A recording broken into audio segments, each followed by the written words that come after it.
બધાને જય શ્રી કૃષ્ણ, જય સ્વામિનારાયણ, હર હર મહાદેવ, જય સિયારામ. તો આજ આપણે કરવાના છીએ મહાભારતની વાત. મહાભારત વિડિયા આપણે સન્નું અપલોડ કર્યા અને સન્નુમાં વિડિયાની અધૂરી વાત આપણે હાલો સાંભળીએ 97માં વિડિયામાં અને 104માં કડવામાં. વેદવ્યાસ નારાયણ કહે છે અને જન્મેજય રાજા સાંભળે છે. જન્મેજય રાજા પાંડવોની 7મી પેઢી છે, એટલે સંતનું રાજાની. તો હાલો આપણે સાંભળીએ મહાભારત. તમને બધાને ગમે તો શેર કરજો, કમેન્ટ કરજો, લાઈક કરજો, સબસ્ક્રાઈબ કરીને મને સપોર્ટ કરજો, ફેસબુકમાં ફોલો કરજો. હાલો સાંભળીએ મહાભારત.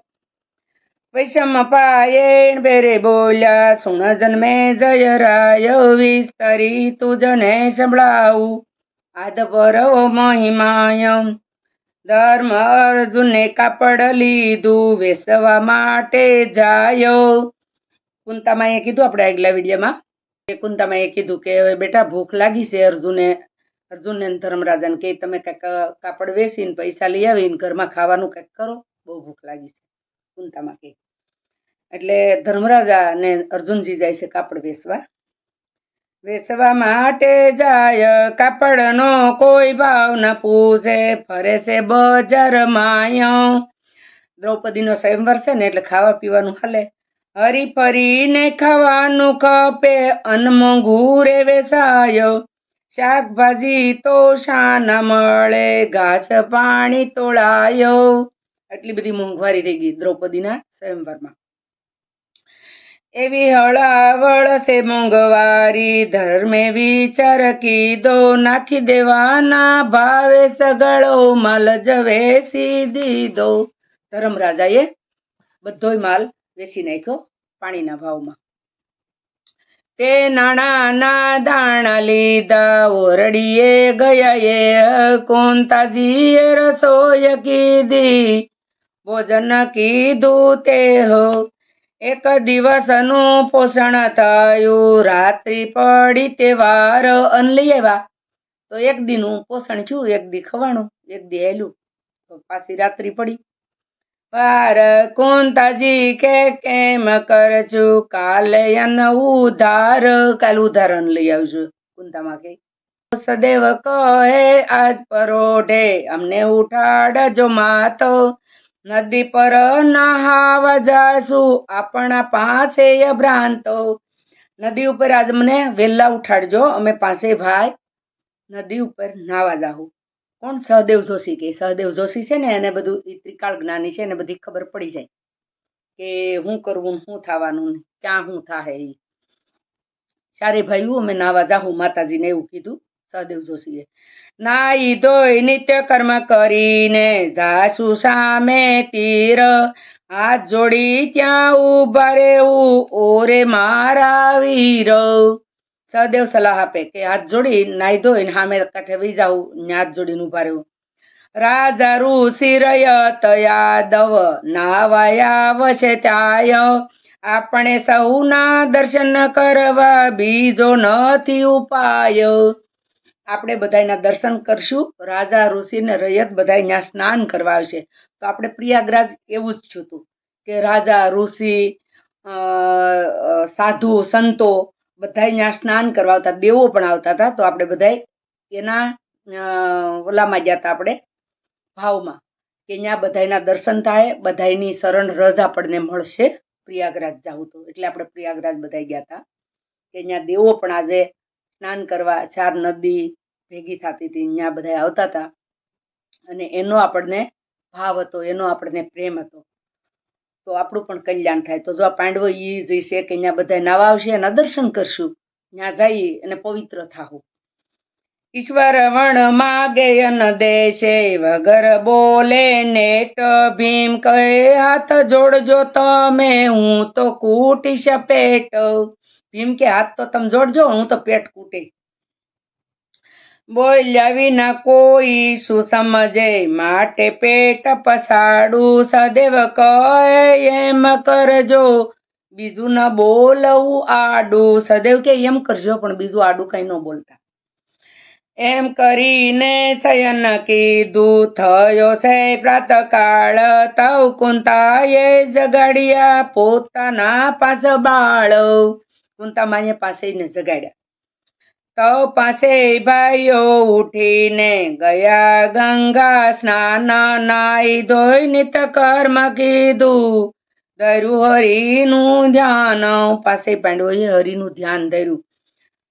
જો એની કેવી હાલત છે ખબર, તો પણ કેટલા શાંત છે, તો ભગવાનને નથી છોડતા. તો ભગવાનને અટાણે તો આપણને કંઈક થાય ને તો કે ભગવાને આમ કર્યું, ભગવાને કઈ નથી કર્યું, આપણા કર્મોએ કર્યું. આપણી હારે આપણા કર્મોથી થાય, સારું થાય બુરું થાય પણ કર્મોથી થાય. જે ભગવાન એક ધારા સતત મનન ચિંતન કરીએ ભગવાનનો જપ કરીએ. જપ એક યજ્ઞ કીધો ગીતાજીમાં. અને જો આપણે પ્રેમાનંદજી મહારાજે કહે છે કે તમે જપ કરો, જપથી આપણા પાપ કર્મો કપાય એટલે અને આપણા પુણ્યનો ઉદય થાય જપથી. જપ એક મોટો યજ્ઞ છે વગર ખરસનો, તો એ આપણે જરૂર બધાય કરશું જપ યજ્ઞ. પર વૃકોદર પેટ કૂટે તે સમય નાઈ ધોઈને બહાર નીકળ્યા પોતે જ બળદેવ નાયા શ્રી ભગવાન. તે સમય સામે તીરે ઉભા છે જો દયા મન ઉઠે ચાર ભાઈને હાથ જોડેલા વૃકોદર પેટ કૂટે. ચારે ભાઈઓ હાથ જોડેલા છે ને વૃકોદર છે એ પેટ કૂટે છે.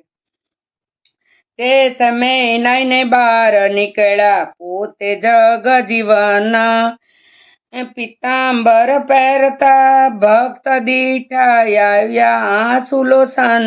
ભગવાને પિતાંબર પહેરતા પહેરતા કૃષ્ણ ભગવાને પાંડવોને જોયા તો એને આંખમાં આંસુ આવી ગયા ભગવાનને. અરે રે મારા દાસ છે દુખી અનજળના છે ઉધાર એક કણી કો ખાવા નથી પેટ કૂટે છે બિચારા. મારા ભક્તો ભૂખ્યા તરસ્યા છે કે એક કણીકો ખાવાનો નથી પેટ કૂટે છે. તાપટાઢને વરસાદ વેઠી વનમાં ધર્યું મુંજ ધ્યાન. ભગવાન આવું વિચારે છે ને કે છે તો પણ સાંભળવું નથી લેતો હું નગરો ભગવાન. એમ ધારીને સંકલ્પ કીધો હવે કરું ઘણી સહાય મસ્વેદય મની પાસે કરાવું વરાવું યા કન્યા. મસ્વેદ નાની પાસે કરાવું અને આ કન્યા એને જ વરાવું. ભગવાને આવો નિર્ણય લીધો કૃષ્ણએ. સહુ આવેલા ને પાસા કાઢો નિશ્રય કરે દીનાનાથ એકલા સહદેવને ચેતાવવાને ઊંસો કીધો હાથ. સહદેવ તો ત્રિકાળ જ્ઞાની હતા એટલે એકલા એક સહદેવને ચેતાવવા ઊંસો હાથ ભગવાન કૃષ્ણએ કર્યો. એટલે સહદેવે ભીમને કહ્યું હવે કરો ન કેર પેટ ન કૂટો મુકામે ચાલો આવશે સીધા ઘેર. સહદેવ કે પેટ નો કૂટો હાલો મુકામે આવશે ઘેર ભગવાન. ભીમ કહે કોઈએ નથી કહ્યું સાસુ લાગે કેમ, કોઈ આપણને કીધું તો નથી ઘેર આવશું તો હાસુ કેમ લાગે. સહદેવ કહે મારા માથે ચાલો એમ ને એમ. સહદેવ કે ઈ બધું મારી માથે કે હાલો એમને. તો પાસે ભાઈ ત્યાંથી ચાલ્યા ઓરડીએ ગયા ભ્રાંત કહો કેમ થયું કુંવર મારા પૂછવા લાગ્યા માત. કુંતા માતા પૂછે છે કે કેમ છું બેટા એમ. સહદેવ કહે આવશે સીધા ભીમ વધ્યો છે વસન ઓમાં કોઈએ કહ્યું નથી કે મોકલાવીશું અન્ન. કે ભગવાન સહદેવ ને કે ભીમ કહે છે માતાજીને કે કોઈ અમને કીધું તો નથી કે ઘેર અન્ન મોકલાવશું. અને સહદેવ કે સીધા ઘેર આવશે. કુંતાજી કહે ધીરજ રાખો સહદેવનું વેણ સાસુ. ભીમ કહે જૂઠું પડશે તો ભાંગીશ એમનું ડાસું. એમ કહીને સર્વે બેઠા સાંભળને તું રાય રાજા ઋષિ યાદવ સર્વે સ્નાન કરી સ્થળે જાય. પછી પ્રભુ તંબુથી ચાલ્યા ગયા દ્રુપદને ઘેર. પંચાળ રાજા પાયે પડ્યો, મુજ પર કીધી છે મહેર. કેમ પધાર્યા વણતેડિયા શ્રી કૃષ્ણ. પ્રભુ કહે આજે ઉલટ આવી, તને પૂછું શું પ્રશ્ન. કૃષ્ણ કે ઉલટ આવી, મને આજ તને પ્રશ્ન પૂછું છું. દ્રુપદને ઘેર સીધા ભગવાન કૃષ્ણ ગયા પાંડવો હટવો. કોઈ તારા ગામમાં આવ્યું હોય, જોવાય સ્વયંવર કામ. ઉત્તમ જાતિ દુર્દશાના, હારી જાતિ હોય ને દુર્દશાના હોય, તારા આ સ્વયંવરમાં આવ્યા હોય લાભ લેવા, દર્શન કરવા. દુર્દશાના ન હોય પાંચે દામ, પાંચ પૈસા ન હોય તો શું કરે? દામ ભિક્ષા માગવા નહીં અધિકારી, મજૂરી નવ કરે. ભિક્ષા માગવા અધિકાર નથી એનો, અને મજૂરી કરે નહીં તો એ શું કરે? એમ ભગવાન દ્રુપદ રાજાને આ પ્રશ્ન કરે છે. પ્રશ્ન દ્રુપદ રાજાને. તેવા પ્રાણી આવ્યા હોય તે શું ભૂખે એ મરે. શું એ ભૂખે મરે કે તારા ઓલામાં આવ્યા તો? દ્રુપદ કહે ના મહારાજા, તેવાનું કષ્ટ કપાવું. મહારાજા તેને નિત્યના સીધા જોઈએ તે મય પાવું. એને જે સીધા જોઈએ એટલા અપાવું એમ કીધું દ્રુપદ રાજાએ. ભગવાનને વસન આપી દીધું દ્રુપદે કે હું જે જોહે એ આપે. કે સાંભળ્યો કે કહો સેવકને મોકલો મારી સાથ. દ્રુપદે સડીદારને કહ્યું જાતેડે દીનાનાથ. દ્રુપદ રાજાએ મોકલો સડીદારને, જેને બતાવે તેને લઈને મોદી ખાને તેડી જાજે. જેને બતાવે એને લઈ તો મોદી ખાને તેડી જાય છે. મોદીને જય કહ્યું તે કરજે, રીતમાં પ્રવીણ થાજે. મોદીને કીધું કે એમ કરજે, તારી રીતમાં પ્રવીણ રહેજે. જેટલું જોઈએ તેટલું ને જેવું જોઈએ તેવું, જેટલા દિન રહે તેટલા દિન મોદીને કહીએ દેવું. મોદીને કહી દેવાનું, મોદી ખાનું દેવાનું છે. એમ કહીને વિદાય કીધા, પ્રભુ તેડીને ગયા. કુંભારના ઘર પાસે આવી, થોડે સેટે રહ્યા. કૃષ્ણ ભગવાન કુંભારના ઘરે રહેતા હતા પાંડવો. ત્યાંથી થોડાક દૂર કૃષ્ણ રહી અને ઘર સીંધી દીધું. ઓલ્યા ઘરે મોદી ખાનું દઈ આવો, 5 ભાઈ ને 1 માતા છે ત્યાં. આવી રીતનું ભગવાને દૂરથી સીંધીને કહી દીધું. એટલે સીધા ભોગી જાય. ખાવા પીવાનો સીધા દેવાના થઈ. કૃષ્ણે કહ્યું ઓરડી પેલી ત્યાંથી બોલાવી લેજે. જેવી રીતે રાજાએ કહ્યું તેમ અપાવી દેજે. રાજાએ તમે જેમ કીધું એમ તું એને અપાવી દેજે. મોદીને કહી દીધું. એમ કહીને પ્રભુ પાછા વળ્યા તો ગયા સડીદાર. એટલે આવતો ભીમે દીઠો દીધો અતિ આવકાર. ભીમે આવકાર આપ્યો, એને આવતો જોઈ. સડીદાર કહે તમે ચાલો, મોદી ખાને લઈ જાવું. જેટલું જોઈએ તેટલું સીધું તમોને હું કહેવડાવું. તમને કેવડાવી દઉં, જેટલું જોઈએ એટલું ત્યાંથી તમને આપી દે. હાલો એ તમારે હારે. એટલે ઉઠ્યા ધર્મરાજા, જોડે અર્જુન જાય. તેમની સાથે સુતવાયુનો તરત ઊભો થાય. ભીમ વાયુ સૂત હતો. વાયુ એટલે પવનદેવ, પવનનો પુત્ર હતો ભીમ.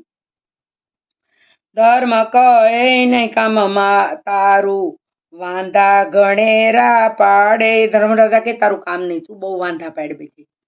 વિવેક વિના મીઠા ઝાડનું મૂળ તું થો કાઢે.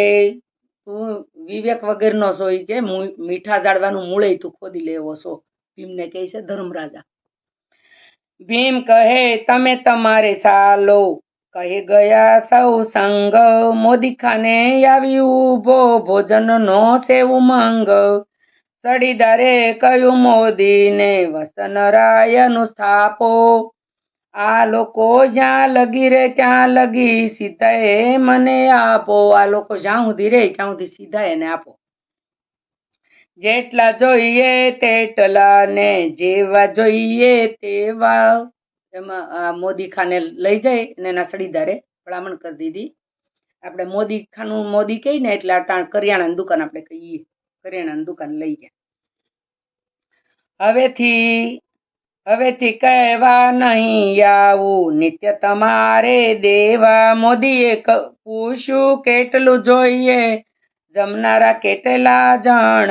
ભીમે કહ્યું સાંભળો મોદી, લાવો લોટ 100 મણ, 100 મણ લોટ લાવો. 100 મણ કીધો. 100 મણ ઘી ને 100 મણ સાકર, પછી 100 મણ રે મસાલો, પછી મણ મસાલો. 100 મણ ઘી ને 100 મણ સાકર, પછી 100 મણ દો દાળ ચોખા, પછી 100 મણ શાક આલો, 25 મણ દાળ ચોખા ને 25 મણ શાક આપો. ઓલા તો આપણી જેમ જરી જરી ખાય, પણ બીજું બધું ભીમ ખાય. ભીમને જોઈને બહુ દેખો એટલું ખાય એવું વરદાન મળેલું છે ભીમને. એટલે વરદાન શિવ પાસે માંગ્યું કે ભાડું એટલું ખાવ. શિવે એને વરદાન આપ્યું. તથાસ્તુ. સાંભળીને સડીદાર બોલ્યા, સો કોઈ કપટીને પેસી, એટલું સીધું લઈ અને શું તમારે ખાવું છે વેસી. મોદી એટલે કરિયાણાની દુકાન વાળા એમ કીધું કે તમે કપટી છો કોઈ, કે એટલું મોદું 5 જણાને એટલું ખાવાનું જોઈએ કે 6 જણાને, તમારે આમાંથી વેચીને પૈસા કરવા, એમ કીધું. ભીમ કહે સાલો જોવાને, જમીએ ત્યાં પેટ ભરજો, વધે તો ફરી નવ દેશો, ઘટે તો પૂરું કરજો. વધે તો તમે ફરીને નહીં દેતા, ઘટે ને તો પૂરું કરજો. ભીમ કે હાલો અમારી હારે. ભીમ તો ખાઈ જ જાય બધું. સેવક કહે ઉપર બેસી, કરાવું હું રસોય, તો મોદીએ સીધા દીધા, સાસુ ન માને કોઈ. સાસુ તો કોઈ ન માને ભીમનું, એટલું જ ખાવા જોઈએ ભીમને. વલણ સાસુ કોઈ નથી માનતું, પણ આપ્યો સામાન, વ્યાસ વલ્લભે મોસરે, લીધું સતી સંતાન. હવે પાંડવોએ સીધું બધું લીધું અને જાય ભીમે લીધું. તો એટલું કહી આજનો આપણે વિડીયો પૂરો કરી. 97 વિડીયા પૂરા થયા ને 97માં આ વિડીયાની અધૂરી વાત આપણે સાંભળશું. આના પછીનો જે વિડીયો આવશે 98મો વિડીયો, તો 98મા વિડીયામાં સાંભળશું અધૂરી વાત. તો આવજો બધા. જય શ્રી કૃષ્ણ, જય સ્વામિનારાયણ, હર હર મહાદેવ, જય સિયારામ. આવજો.